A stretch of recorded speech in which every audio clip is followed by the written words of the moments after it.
Ni kwamba sherehe huko nyuma zilikuwa na manufaa sana, kwa sababu ndio ulikuwa muda wa kutafuta wachumba, vijana wa kiume na vijana wa kike. Kwa mfano, wakati wa sherehe za mavuno kulikuwa na ngoma nyingi sana zinachezwa. Sasa watu wote wanakwenda huko kwa ajili ya kuangalia ngoma hapa na hapa, hapa na hapa, lakini baada ya muda ukishafika jioni, wakina mama wanarudi na mabinti zao. Sasa wakati wanarudi na mabinti zao pale, vijana wanawadaboa wale mabinti watoke kwenye grupu la wakina mama huko, waende pembeni huko, waendelee kufanya nini?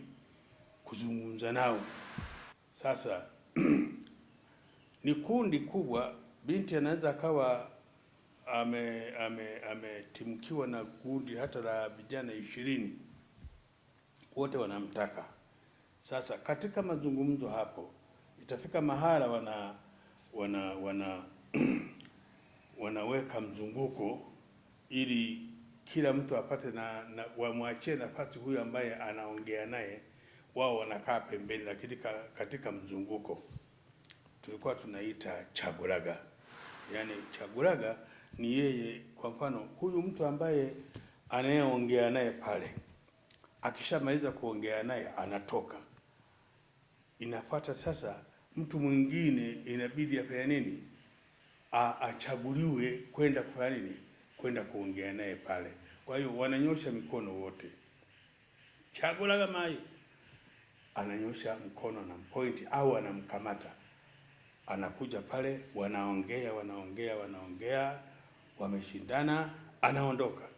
Anakuja mwingine hivyo hivyo, mpaka inafikia mwingine sasa kwamba wameshaelewana kwamba sasa wewe una nia kweli ya kunioa, kwa hiyo unapaswa kuja wapi? Nyumbani.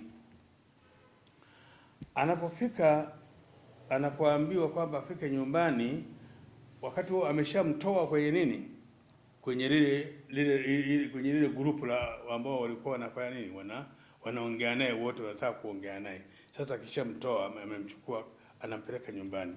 Ndio anamuonyesha kwamba nyumbani ni pale, lakini utaka kuja uje kwenye nyumba fulani, muulizie bi fulani Manambati, yani bibi yake. Sasa akifika pale, anakwenda na mwenzake sasa kama mshenga, wanakwenda. Akishafika kwa bibi, anawaitia yule binti, sasa anakuja kufanya nini? Kuongea naye.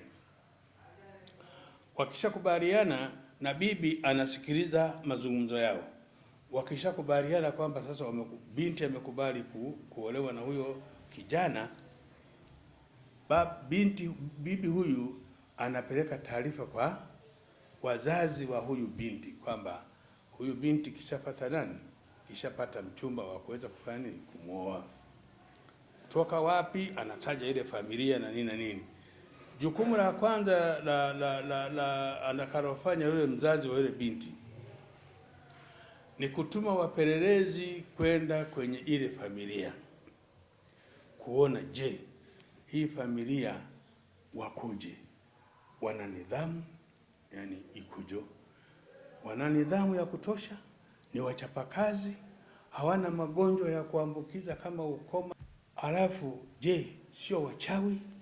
Naona huyo anajiridhisha. Bado vile vile huyu kijana atakaporudisha taarifa kwa baba yake kwamba nimepata mchumba kutoka kwenye familia fulani, bado huyo baba naye atatuma wapelelezi kwenda kupeleleza hiyo familia ya huyo binti.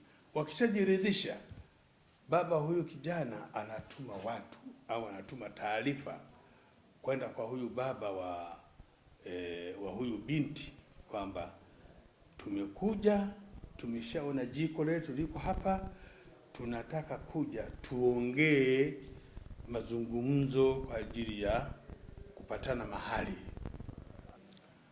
Kwa utaratibu huo, ndoa zilikuwa zinadumu kwa kipindi kirefu sana.